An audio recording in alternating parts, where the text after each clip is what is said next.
आज हम लोग का बेटे 8 लेक्चर चलेगा equilibrium. Previous lecture that is very important. Potential energy जब तक आप 7th लेक्चर का नहीं समझ पाइएगा तो इक्विलिब्रियम समझना बहुत ही मुश्किल है। तो इसलिए मैं हमेशा कहता हूं कि कंटिन्यूटी में सारे लेक्चर्स देखिए, लेक्चर 1, 2, 3, 4 सारे, क्योंकि फिजिक्स विदाउट आप बेसिक क्लियर नहीं हो सकता है। कोई बच्चा सोचे कि 6 लेक्चर एक मैं देखूं या 8 लेक्चर देखूं, उसको कुछ नहीं समझ में आएगा। इसलिए हर लेक्चर को सीक्वेंस में आप देखिए। जब तक आपको पोटेंशियल एनर्जी कॉन्सेप्ट क्लियर होगा तब तक आप इक्विलिब्रियम नहीं समझ सकते हैं। पोटेंशियल एनर्जी के कॉन्सेप्ट को क्लियर करने के लिए कंजर्वेटिव फोर्स का कॉन्सेप्ट क्लियर होना चाहिए, उसके प्रीवियस लेक्चर्स। इसलिए हमेशा मैं बच्चों लोग कहता हूँ, बेटे जब भी पढ़ना अच्छी तरह से तो पूरे वीडियो को सीक्वेंस में आप सारे वीडियो को देखिए और उसके नोट्स को प्रॉपर नोट डाउन कीजिए। जब तक आप लिखिएगा नहीं तो कोई वीडियो देखने का कोई फायदा नहीं है। यदि आपको एग्जाम क्वालिफाई करना है तो जो भी आपका वीडियो देखते हैं तो उसको सिंसियरली आप देखिए, क्या क्या पॉइंट दिया हुआ है। नहीं समझ में तो उसको स्टॉप करके पॉज करके अगेन फिर बैक जाकर फिर समझिए। तो इसीलिए मैं कहता हूँ बच्चों लोग को कोई भी डाउट्स हो आप कमेंट भी कर सकते हैं और उसके अकॉर्डिंग टू जैसे आपका कमेंट रहेगा मेरे तरफ से रिस्पॉन्स आपको मिल जाएगा। आज का lecture that is very important, equilibrium. Equilibrium already हम लोग फोर्स वाला में भी वहां भी हाँ, जहां डिफरेंट टाइप्स ऑफ फोर्सेस पढ़े थे वहां भी इक्विलिब्रियम कॉन्सेप्ट के प्रॉब्लम को सॉल्व किए थे। इक्विलिब्रियम कहने का मतलब मींस अकॉर्डिंग टू फिजिक्स क्या हो गया, उस ऑब्जेक्ट पर कोई भी सिस्टम है यदि हम बोलते हैं इक्विलिब्रियम में है तो उस पर नेट फोर्स जो होगा that will be equal to 0। Net force पहले भी प्रॉब्लम्स में बहुत सारे हम लोग सॉल्व किए हैं। मोशन के सेकंड जो है चैप्टर आपका different types of forces Newton's law जिसमें हम लोग पढ़े हुए हैं, वहां भी इक्विलिब्रियम का कॉन्सेप्ट आया है। तो हम लोग क्या किए थे, कोई भी सिस्टम इक्विलिब्रियम में है कि नहीं है, क्या करते थे, नेट फोर्स निकालते थे। नेट फोर्स का सम यदि 0 है तो हम क्या बोलते थे, वो सिस्टम इक्विलिब्रियम में है। अब आगे क्या यहाँ क्या पढ़ेंगे, ये तो ऑलरेडी हम लोग पढ़ चुके हैं, लेकिन यहाँ पर आज के लेक्चर्स में क्या पढ़ेंगे। तो पहला कंडीशन वो तो इंपॉर्टेंट है कि कोई भी सिस्टम इक्विलिब्रियम में होगा तभी होगा जब उस पर नेट फोर्स 0 होगा। आज उससे आगे उसका एक्सटेंशन, वो सिस्टम स्टेबल है कि अनस्टेबल है कि न्यूट्रल है। इक्विलिब्रियम का 3 पार्ट्स। पहला इक्विलिब्रियम पहले चेक करेंगे नेट फोर्स 0 है कि नहीं है। उसके बाद आपसे क्वेश्चन पूछा जाएगा ऑब्जेक्टिव में कि क्या वो सिस्टम स्टेबल है, अनस्टेबल है और न्यूट्रल है। न्यूट्रल कहने का मतलब यदि उसका पोजीशन चेंज करते हैं तब भी वो आपका स्टेबल रहेगा। तो उसी पर आज टोटल लेक्चर्स को हम लोग सीक्वेंस में बढ़ाएंगे। तो फर्स्ट क्या दिया हुआ है, what is the equilibrium. When the net force on the system is 0 the object is said to be in a state of equilibrium. यदि कोई भी सिस्टम इक्विलिब्रियम में है तो उस पर क्या होगा, नेट फोर्स जो होगा that will be equal to 0।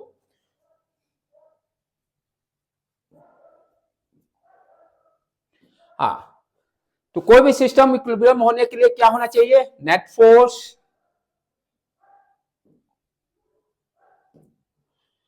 Force that will be equal to 0, right. ये पहले भी ऑलरेडी हम लोग पढ़ चुके हैं। अच्छा, अब प्रीवियस लेक्चर, इसीलिए मैं क्या था 7th lecture that is very important. नहीं पढ़िएगा बेटे कुछ नहीं हो सकता है, ये मैं हमेशा कहता हूं। अब जैसे नेक्स्ट कॉन्सेप्ट है, जो प्रीवियस लेक्चर्स नहीं पढ़े होंगे तुमको कुछ यहां नहीं समझ में आएगा। अब यहां पर देखिए फिर आ गया ना टर्म कंजर्वेटिव फोर्स। ऑलरेडी हम लोग इसको 6 लेक्चर्स में किए हुए हैं। कंजर्वेटिव फोर्स मैं बार बार करता हूं। कंजर्वेटिव फोर्स किसको बोलते हैं, कंजर्वेटिव फोर्स के कारण वर्क डन जो होता है वो पाथ पर डिपेंड नहीं करता है। कंजर्वेटिव फोर्स के कारण वर्क डन पाथ पर डिपेंड नहीं करता है, इंडिपेंडेंट रहता है। उसको कोई लेना देना नहीं किस रास्ते से जा रहे हैं। वर्क डन किसी भी रास्ते से आप जाइएगा, यदि कंजर्वेटिव फोर्स है तो सारे केसेस में, सारे पाथ में वर्क डन सेम होगा। दूसरा इसमें कॉन्सेप्ट हम लोग क्या देखे थे, किसी भी क्लोज लूप में work done by the conservative force that will be equal to 0। अब यहां पर क्या बातें हैं, in the conservative force field. तो कंजर्वेटिव फोर्सेस कौन कौन सा है, पोटेंशियल ग्रेविटेशनल फोर्स हो गया, स्प्रिंग फोर्स हो गया, ग्रेविटेशनल फोर्स हो गया, ये सारे क्या है, कंजर्वेटिव फोर्स हैं। इनके द्वारा जो वर्क डन होगा पाथ पर डिपेंड नहीं करेगा। प्रीवियस लेक्चर्स में हम लोग क्या पढ़े थे, what is the potential energy, potential energy equal to potential energy PE equal to negative of the work done by conservative force, previous lecture का था। तो जो बच्चे नहीं पढ़े होंगे वो प्रीवियस लेक्चर्स आप 7th लेक्चर जरूर देखिए, तभी आपको 8th लेक्चर समझ में आएगा। तो potential energy equal to negative of the work done by conservative force, यही कॉन्सेप्ट पढ़े थे। और इसको क्या लिख सकते हैं इंटीग्रेशन टर्म में, यदि फोर्स वेरिएबल है तो एफ dx, एफ क्या है कंजर्वेटिव फोर्स है, एक्स वेरिएबल हो सकता है, dr भी लिख सकते हैं, जो जैसा फोर्स का जिस टर्म में वेरिएबल टर्म में दिया हुआ उसके हिसाब से डी को एलिमेंटल पार्ट को यहां सेट करेंगे। तो work done by the potential equal to work done negative of the work done by conservative force, और we can say write minus sign conservative force, क्योंकि work done equal to F dot dx already हम लोग starting में second lectures में पढ़ चुके हैं। यहां पर यही कॉन्सेप्ट यूज किया गया, ये देखिए वर्क डन इक्वल टू किसके कारण, ये देखिए ये फिक्स है, पोटेंशियल एनर्जी जब भी डिफाइन करेंगे तो सिर्फ कंजर्वेटिव फोर्स का ही होता है, नॉन कंजर्वेटिव फोर्स का पोटेंशियल एनर्जी हम नहीं डिफाइन कर सकते हैं। और भी potential energy is not term change in potential energy, जो प्रीवियस लेक्चर में बताया हूं। तो ये ध्यान देने का है कि ये फोर्स कैसा रहेगा, कंजर्वेटिव फोर्स रहेगा, ये फोर्स कैसा रहेगा कंजर्वेटिव फोर्स रहेगा, नॉन कंजर्वेटिव फोर्स के लिए पोटेंशियल एनर्जी नहीं है। ये क्लास यानी 6 लेक्चर 7th में ही ये सारी चीजें मैं बता चुका हूं। अब आगे बढ़े, अब आगे क्या, क्योंकि यहां पर कॉन्सेप्ट क्या पढ़ रहे हैं इक्विलिब्रियम, तो हमें नेट फोर्स की बात हो रही है, यानी ये चीज दिया हमें ये फोर्स निकालना है, तभी ना किसी कोई भी सिस्टम इक्विलिब्रियम है तो नेट फोर्स निकाल कर उसको देखेंगे जीरो है कि नहीं है। अब इस इक्वेशन से फोर्स कैसे निकालेंगे, आप देखो work done equal to F dx integration दिया हुआ है, राइट। तो हम यदि इसको अब जस्ट इसका अपोजिट क्या लिख सकते हैं, डी डब्ल्यू, यदि डी डब्ल्यू इक्वल टू आपका ये पोटेंशियल एनर्जी है ना, डी डब्ल्यू एफ dx, इसी तरह से है F C dx, negative sign है। तो हम फोर्स बराबर क्या लिख सकते हैं, conservative force equal to D W upon dx, और पोटेंशियल एनर्जी के टर्म में minus sign du upon dx। यहां पर देखो ध्यान से, u बराबर क्या है negative sign F C dx, ठीक है। इसको डिफरेंशिएट किए, बोथ साइड डिफरेंशिएट, तो ये क्या लिखेंगे du अपॉन dx, क्योंकि x के रेस्पेक्ट में x वेरिएबल है, और इंटीग्रेशन का उल्टा क्या हो जाएगा, ये एफ सी दे देगा। तो नेट फोर्स बराबर क्या हो गया, minus sign negative sign du upon dx। तो हम क्या कर रहे हैं यहां पर, फोर्स कैसे निकाल रहे हैं, फोर्स इक्वल टू क्या हो गया, पोटेंशियल एनर्जी को डिफरेंशिएट कर देना है, क्या करना है, पोटेंशियल एनर्जी को डिफरेंशिएट कर देना है, राइट। जैसे आप सिंपली इससे भी और अच्छी तरह से समझ सकते हैं, जैसे वर्क डन बराबर क्या होता है एफ डॉट एस, यही होता है ना। एफ बराबर हम लिख सकते हैं, मान लीजिए दोनों के एंगल के बीच में 0 डिग्री एंगल है तो cos 0 1 हो जाता है। एफ को हम क्या लिखेंगे W अपॉन एस, और W को पोटेंशियल एनर्जी के टर्म में लिखना हो तो क्या लिखेंगे माइनस U अपॉन एस। अब यही मान लो ये वेरिएबल रहेगा तो du अपॉन ds, फोर्स निकालने के लिए वही चीज यहां दिखाया गया। तो फोर्स निकालना होगा पोटेंशियल एनर्जी से, क्योंकि यदि पोटेंशियल एनर्जी आपको दिया हुआ है उसको वेरिएबल के टर्म में डिफरेंशिएट करके नेगेटिव साइन लगाना, दैट इज वेरी इंपॉर्टेंट, क्योंकि पोटेंशियल एनर्जी ही डिफाइंड हुआ है, potential energy equal to negative of the work done by conservative force. तो यहां पर आप क्या करना है, पोटेंशियल एनर्जी गिवन है और फोर्स निकालना है, कौन सा फोर्स, कंजर्वेटिव फोर्स, क्योंकि पोटेंशियल एनर्जी किसका होगा, सिर्फ कंजर्वेटिव फोर्स का होगा। तो क्या करेंगे, पोटेंशियल एनर्जी को डिफरेंशिएट कर देंगे और उसमें नेगेटिव साइन लगा देंगे, नेट फोर्स मुझे निकल जाएगा।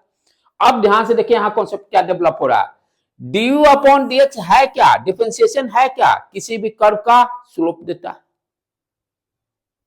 किसी भी कर्व का डिफरेंशिएशन है क्या, basically slope of the curve. यहां पर अब क्या है, u और x यही वेरिएबल है ना, यहां पर y एक्सिस पे पोटेंशियल एनर्जी या वेरिएबल क्या है x है, तो जो भी कर्व यहां पे होगा, यदि नेट फोर्स जो निकालना होगा तो इस किसी भी पॉइंट पे कहता है आप x इक्वल टू 2 पे फोर्स निकालिए, तो आप क्या कीजिएगा, स्लोप वहां पे निकाल दीजिएगा, देख कीजिएगा ना।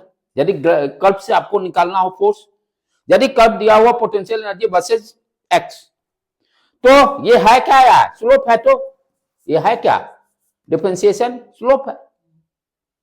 तो potential energy versus x, potential energy y dy upon dx लिखते थे ना डिफरेंशिएशन में, तो y वर्सेस x प्लॉट, यहां पर y की जगह पर u है, तो y एक्सिस पे u आ गया, वेरिएबल x, कर्व दिया हुआ है, किसी भी पॉइंट पे निकालने के लिए बोले क्या कीजिए, टेंजेंट ड्रॉ कर दीजिए। टेंजेंट क्या है, बेसिकली स्लोप है। किसी भी पॉइंट पे आपको पूछ रहा है what is the force, clear है, समझिए बेटे। तो फोर्स निकालना हुआ तो कर्व से क्या कर देंगे, जिस पॉइंट पे पूछेगा वहां पर टेंजेंट निकाल लेंगे, टेंजेंट या वी कैन से स्लोप, जो स्लोप होगा वही आपका फोर्स का वैल्यू हो जाएगा। ये यही कॉन्सेप्ट दे रहा है। तो बेसिकली एफ जो है ये क्या है, slope of the potential versus energy x का ग्राफ जो होगा उसका, किसी जिस पॉइंट पे पूछेगा उसका वहां पर टेंजेंट निकाल लेंगे या स्लोप निकाल लेंगे। यदि मैथमेटिकल फॉर्म में दिया होगा तो उसको डिफरेंशिएट कर देंगे। दो फॉर्म में क्वेश्चंस रहेंगे, या तो मैथमेटिक्स फॉर्म में u का दे देगा u बराबर आपको दे देगा x square plus 5 like that, तो इसको डिफरेंशिएट कर दीजिएगा x के रेस्पेक्ट में और नेगेटिव साइन लगा दीजिएगा तो फोर्स मिल जाएगा। यदि कर्व देगा तो कर्व टेंजेंट निकाल लेंगे। दो तरह से प्रॉब्लम से पूछेगा। ये तो बेसिक कॉन्सेप्ट हुआ। तो इक्विलिब्रियम का कॉन्सेप्ट क्या है, हमें पहले नेट फोर्स निकालना पड़ेगा। नेट फोर्स निकालने के लिए क्या करना पड़ेगा, जो भी पोटेंशियल एनर्जी का इक्वेशन दिया रहेगा उसको डिफरेंशिएट कर देंगे, उसमें नेगेटिव साइन लगा देंगे और देखेंगे क्या वो फोर्स का वैल्यू जीरो आ रहा है कि नहीं आ रहा है, यानी ड्यू अपॉन एक्स जीरो आ रहा है कि नहीं आ रहा है, यही तो देखना है। अब ध्यान से समझिए कॉन्सेप्ट क्या हो रहा है, इसको थोड़ा मैं रफ कर दूं, मिटा दूं।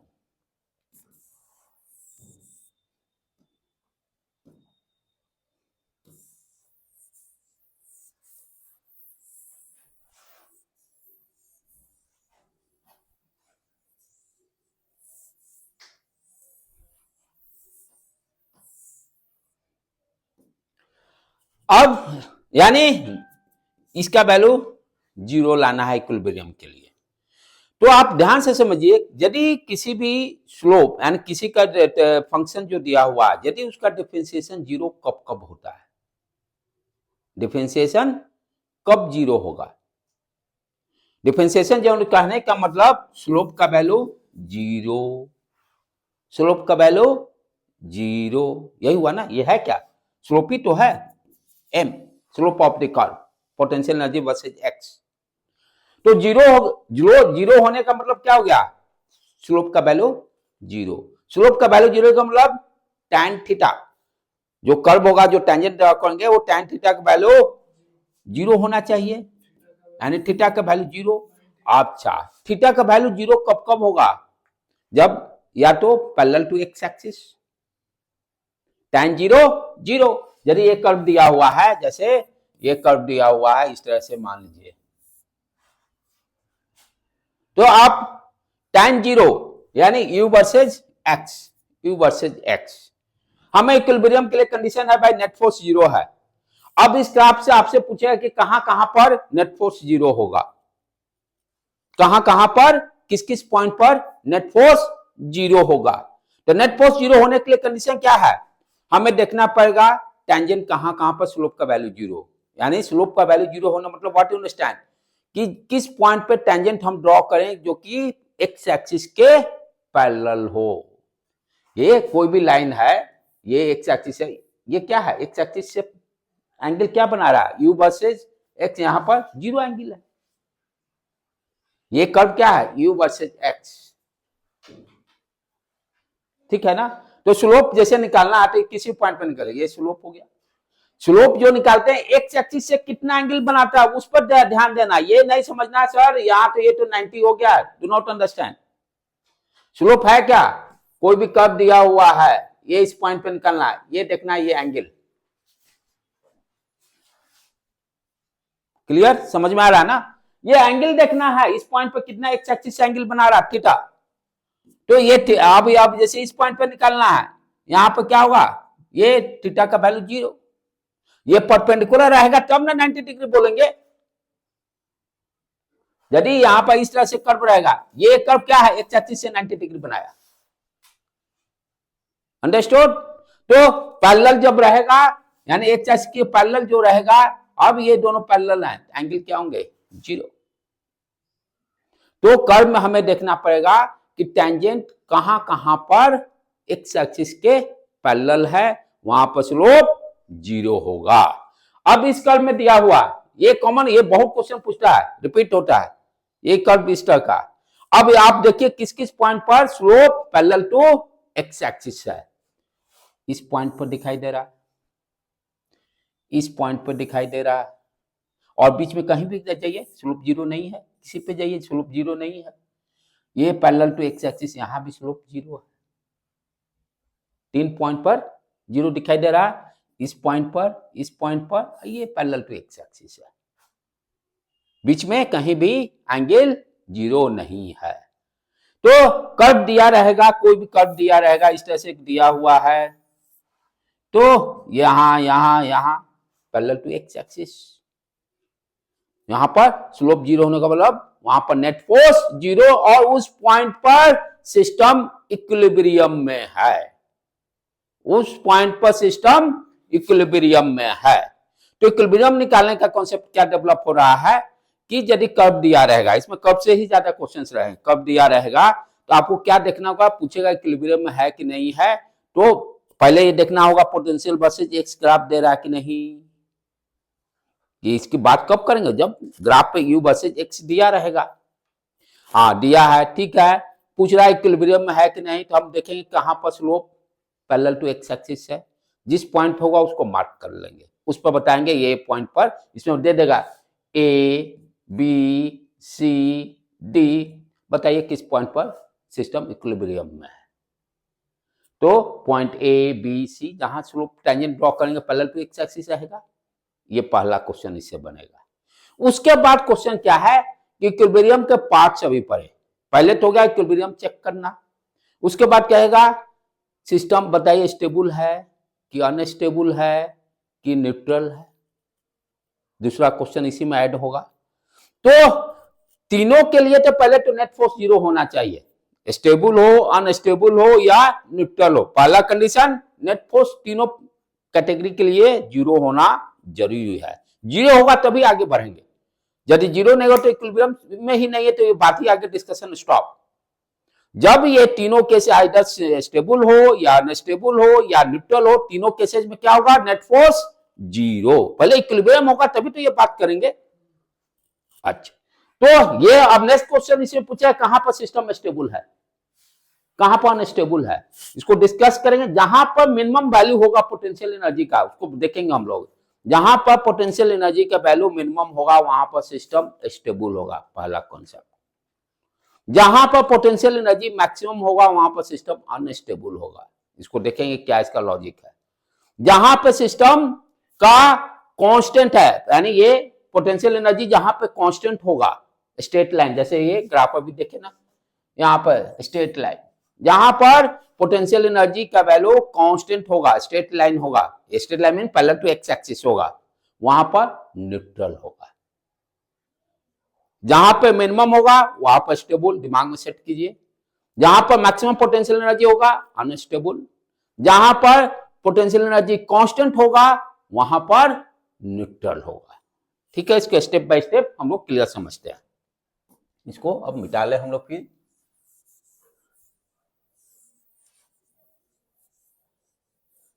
तो आगे बढ़े हम लोग। अब देखो जो अभी जिस चीजें मैं डिस्कस कर रहा था, तो तीनों केसेस के लिए यू जहां पोटेंशियल एनर्जी मैक्सिमम हो सकता है या मिनिमम हो सकता है या कांस्टेंट होगा, जिसका ग्राफ अभी जैसे हम लोग देखें, ये ग्राफ देखो,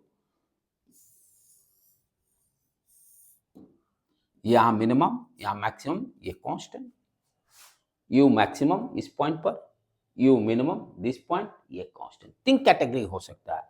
यहां पर क्या हुआ, ये सारे पॉइंट पर स्लोप जीरो होगा, स्लोप जीरो होगा। मिनिमम है parallel to X axis, maximum पे भी parallel to X axis, constant भी पैरेलल टू एक्स एक्सिस। तीनों केसेस में D U upon D X zero, D U upon D X zero होने का मतलब नेट फोर्स जीरो, राइट बेटे। तो हम लोग क्या देखें, potential energy versus x curve होगा, हमें क्या करना पड़ेगा, कर्व का देखना पड़ेगा कहां पर, किस पॉइंट पर टेंजेंट ड्रॉ करें कि पैरेलल टू एक्स एक्सिस वो टेंजेंट रहे, जिस पॉइंट पर रहेगा वहां पर स्लोप जीरो। तो जीरो कहां कहां पर होगा, उसके लिए क्या देखें, या तो मिनिमम पॉइंट हो पोटेंशियल एनर्जी का, या मैक्सिमम पॉइंट हो, या पोटेंशियल एनर्जी कांस्टेंट होगा, तीनों जगह पर क्या होगा, स्लोप जीरो। मैथमेटिक्स से ये सिंपली है डिफरेंशिएशन का। चले आगे बढ़े अब हम लोग।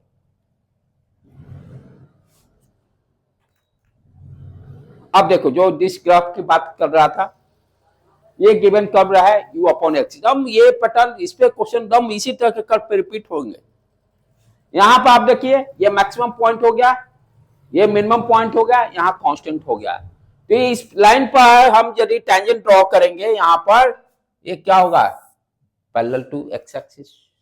यहां पे टेंजेंट इस पॉइंट पर ड्रॉ करेंगे, ये भी पैरेलल टू एक्स एक्सिस, यहां भी पैरेलल टू एक्स एक्सिस। तो यहां पर तीनों केसेस में क्या होंगे, D U upon D x का वैल्यू जीरो, क्योंकि स्लोप जीरो है पैरेलल टू एक्सिस। यहां पे D U upon D x का वैल्यू क्या होगा, जीरो होगा। यहां भी क्या होगा, D U upon D x का वैल्यू जीरो होगा। तो ये तो हो गया भाई, कैसे चेक करेंगे इक्विलिब्रियम में। अब इसी पे पूछेगा कि यहां पर potential energy, sorry equilibrium system जो है स्टेबल है कि अनस्टेबल है कि न्यूट्रल है। अभी कॉन्सेप्ट में दिया, जहां मिनिमम होगा वहां पर ये स्टेबल रहेगा सिस्टम, जहां मैक्सिमम होगा वहां अनस्टेबल होगा, और जहां पर कांस्टेंट लाइन होगा वहां पर न्यूट्रल होगा। ऑब्जेक्टिव क्वेश्चन यहां से पक्का है, डन, कोई नहीं रोक सकता है, ठीक है। जहां मिनिमम होगा वहां सिस्टम स्टेबल, जहां मैक्सिमम होगा अनस्टेबल, जहां पैरेलल कांस्टेंट होगा पोटेंशियल एनर्जी वहां न्यूट्रल, राइट। आगे बढ़ते हैं अब बेटे।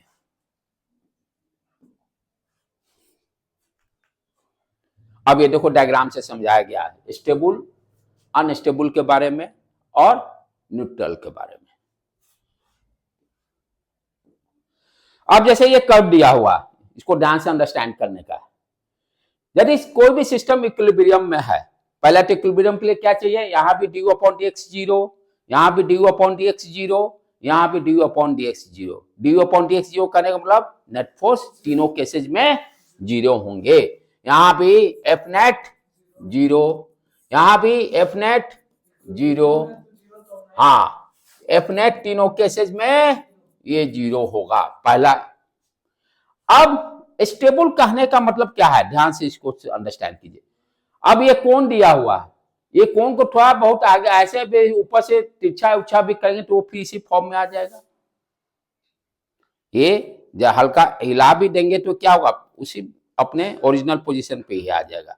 उसको और दूसरे डायग्राम से भी ऐसे भी समझ से, मान लो ये कोई सर्किल है, ठीक है, इस तरह से बना हुआ है। यदि इसके लोअर पॉइंट पे यदि कोई बॉल मैं रख देता हूं तो इस पर आप नेट फोर्स देखिए क्या है, ये नॉर्मल फोर्स ऊपर, वेट नीचे, net force zero, condition satisfy.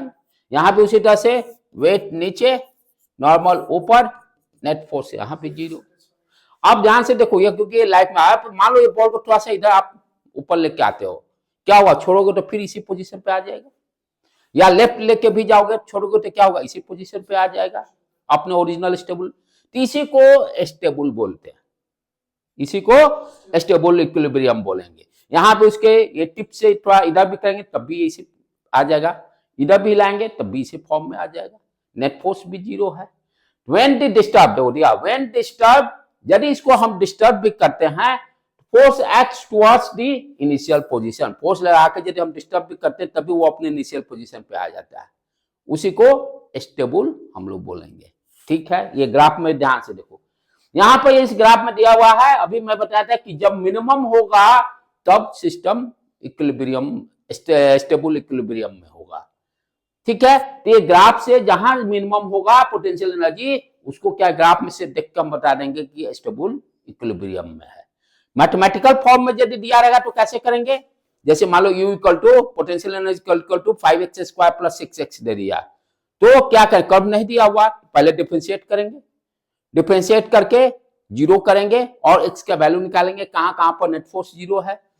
हम लोग ऑलरेडी क्लास 12 में लेक्चर ऑलरेडी अपलोडेड है इसका, application of derivative, application of derivative में मैं मैक्सिमम मिनिमम पढ़ाया हूं कि यदि मैक्सिमम कहां होगा, मिनिमा कहां पे होगा, राइट। यदि du अपॉन dx जीरो हो गया, du अपॉन dx यदि जीरो हो गया तो ठीक है, नेट फोर्स जीरो हो गया, लेकिन स्टेबल भी हो सकता है, मैक्सिमम भी स्टेबल हो सकता है, अनस्टेबल भी हो सकता है, न्यूट्रल भी हो सकता है।